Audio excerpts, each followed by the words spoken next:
Hello everyone, in front of me is Motorola Moto E6s, and let me show you how to locate IMEI and serial number on this device.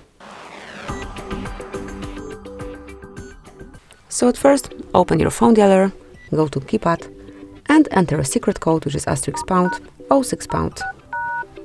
And here you've got the whole device information along with IMEI and serial numbers. You can also find those numbers via settings. So at first open the settings, then go to System, select Advanced, and now click on About Phone.